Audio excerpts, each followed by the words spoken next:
بسم الله الرحمن الرحيم الحمد لله رب العالمين والصلاة والسلام على سيد المرسلين محمد وعلى آله وأصحابه أجمعين اللهم علمنا ما ينفعنا وانفعنا بما علمتنا وزدنا علما يا عليم. Qurbonlik haqida darsimiz davom etadi. 61-masala qurbonlik qilish uchun vakil tayinlashlikda. Agar muvakkil vakilini faqatgina so'yish bilan vakolat bergan bo'lsa, vakil faqatgina so'yadi. Masalan, o'zi safarda bo'lgani uchun qurbonlikni so'yolmadi. Bir kishini vakil qildi, ya'ni o'rinbosar degani o'ziga. Va unga pul yubordi, qo'y sotib olishni va buni otidan qurbonlik qilishni vakolatini berdi. Bu faqat so'yadi va muvakkiliga topshiradi. Boshqa hech narsa qilmaydi. Yo muvakkilini oilasiga topshiradi. Agar unga so'yishni va tarqatib yuborishni ham vakolatini bersa, masalan, o'zingizga ham oling, boshqa faqir fuqarolarga ham bering, 1/3 qismini meni oilamga olib borib bering, qolganini tarqating desa, shuni aytilgan nimalarni barchasini qiladi. Agar bularni aytmasa, faqat qurbonlik so'yishni vakolatini bergan bo'lsa, so'yadi, faqat sotib olib qo'yni so'yadi va boshqa narsaga aralashmasdan qurbonlikni, so'yilgan jonliqni muvakkilini oilasiga topshiradi. O'zi agar mavjud bo'lsa, o'ziga, bo'lmasa oilasiga topshiradi. 62-masala qurbonlik go'shtidan faqir va muhtojlarga sadaqa qilish vojib. Ozroq miqdorda bo'lsa ham, masalan aytaylik, 1,5-2 kilo bo'lsa ham, qo'y so'ydi, shundan 1,5-2 kilosini kesib olib bir faqir muhtojga berdi. Bu, ya'ni eng ozini olimlar taxminiy nima qilganlar? Masalan, 1,5-2 kilo atrofida deyilgan. Ya'ni 1 kilo deganlar ham bor, 1,5-2 kilo deganlar ham bor. Uni endi eng ozi, agar qurbonlik so'ygan insonning o'zi kambag'al bo'lsa, pul yig'ib yurib zo'rg'a so'ygan bo'lsa va o'zini bolalari ko'p bo'lsa, 9 ta 10 ta bolasi bor, bu insonga eng oz miqdori vojib bo'ladi. 1,5 kilo yo 2 kilo sadaqa qilib chiqarib yuboradi. Qolganini bolalari bilan birga o'zi yeydi. Bunga dalil Haj surasida Alloh taolo fakulu minha va at'imul ba'isal faqir aytyapti. Alloh taolo fakulu minha, qurbonlikdan o'zlaringiz yenglar.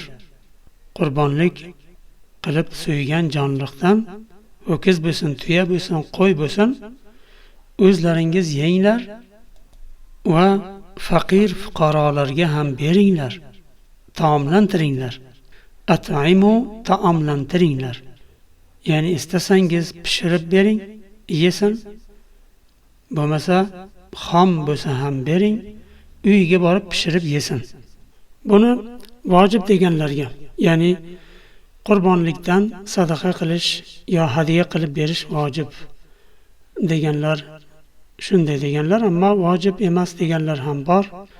Ya'ni so'yilgan qurbonlikni barchasini o'zini oilasida qoldirib, bola chaqasi bilan o'zlari yesa ham bo'laveradi deganlar ham bor. Bu albatta vojib yoki vojib emas degan hukmni nima qilinyapti bu yerda? Ya'ni vojib degani chiqarmasa bo'lmaydi degani. Vojib emas degani chiqarmasa ham bo'laveradi degani. Lekin albatta uni faqir fuqarolarga ham berish, ularni ham bir ko'nglini ko'tarish afzal. Albatta qurbonlik so'yadiganlar aksar insonlar doim fuqarolarga ham bo'lishadi. 1 kilodan 2 kilodan tarqatib beradi bir nechtasiga, ko'nglini ko'tarish uchun, bir Allohning roziligini olish uchun. Buni ko'p ko'rganmiz. Hech kimga bermasdan qurbonlikni o'zi bola chaqasiga yedirganlarni hech ko'rmadik, eshitmadik ham. Bu faqat hukmi jihatidan aytib o'tyapmiz. Bo'laveradi, o'zini agar faqir inson bo'lsa, bola chaqasiga yedirsin, hech narsa qilmaydi. Sadaqa qilmasa ham bo'laveradi, chunki undan sadaqa yoki hadiya qilish vojib emas deganlar ham bor. Vojib deganlar ham bor. Bir miqdor chiqarish, 1 kilo, 1,5-2 kilo bo'lsa ham chiqarib yuborish vojib deganlar ham bor. 63-masala, zimmiy insonlarni ham, ularga ham qurbonlikdan berish mumkin. Zimmiylar kim? Musulmon davlatiga kirib, musulmon davlatini qaramog'ida yashayotgan g'ayri musulmonlarni zimmiy deyiladi. Musulmon davlati shart qo'yadi. Bu davlatni qonun qoidasini buzmaysan va bizni himoyamizda bo'lasan.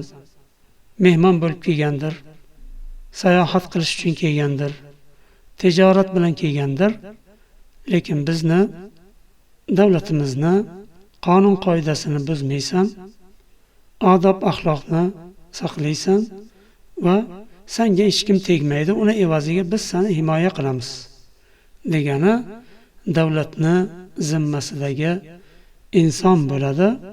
Shuning uchun zimmiy deyiladi.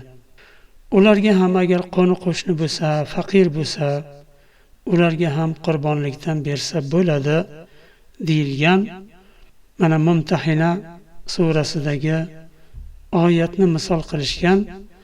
La yanhaakumullohu anillazina lam yuqatilukum fid-din va lam yukhrijukum min diyarikum an tabarruhum va tuqsitu ilayhim. Innalloha yuhibbul muqsitin. Alloh taolo sizlarga va diningizga qarshi kurashmagan va sizlarni diyorlaringizdan quvib chiqarmagan insonlarga yaxshilik qilishdan va ularga adolat qilishdan man qilmaydi, qaytarmaydi deyapti. Agar ular g'ayri din bo'lsa ham, sizlarga ular yomonlik qilmagan bo'lsa, sizlarga qarshi kurashmagan bo'lsa, sizlarni yeringizdan, yurtingizdan chiqishga majbur qilmagan bo'lsa, ularga nisbatan yaxshilik qilishga yo adolat qilishdan Alloh qaytarmagan. Innalloha yuhibbul muqsitin.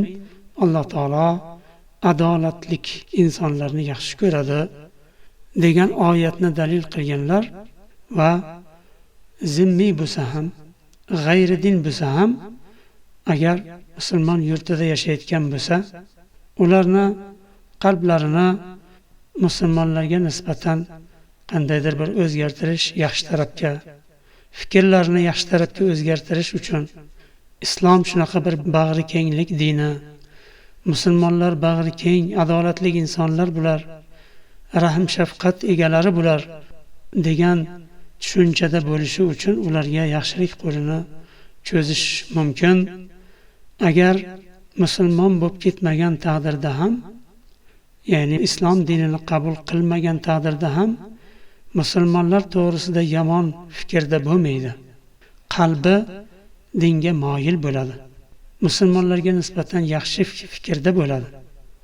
Doim musulmonlarni ular yaxshi deydigan bo'ladi. Shuning uchun ularni muallafati qulubihim Tavba surasida ham keladi, qalbini ulfat qilish, qalbini islomga moyil qilish.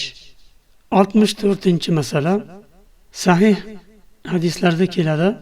Rasululloh sallallohu alayhi vasallam islomning avvalida qurbonlikni 3 kundan ortiq saqlashdan qaytarganlar. Undan keyingi yili, ya'ni 1 yil shuni man qilganlar, nahiy qilganlarda, keyingi yili izn berganlar. Bundan keyin saqlab qo'yaveringlar. Ya'ni 3 kundan keyin ham uyingizda qolsa hech narsa qilmaydi. Masalan, bir 10 kun, 15 kun turadi, o'zini oilasi, bola chaqasi bilan yeydi. Va ulamolar o'sha hadisni ya'ni 3 kundan ortiq saqlashdan qaytarilgan hadisni mansux deganlar, mansux qilingan. Salamat ibn al-Akva radhiyallohu anhu aytadilar: قال النبي صلى الله عليه وسلم من ضحى منكم فلا يصبحن بعد 3 وبقي في بيته منه شيء. Aytadilar sallallohu alayhi vasallam, bu yerda Salamat ibn al-Akva aytayaptilar.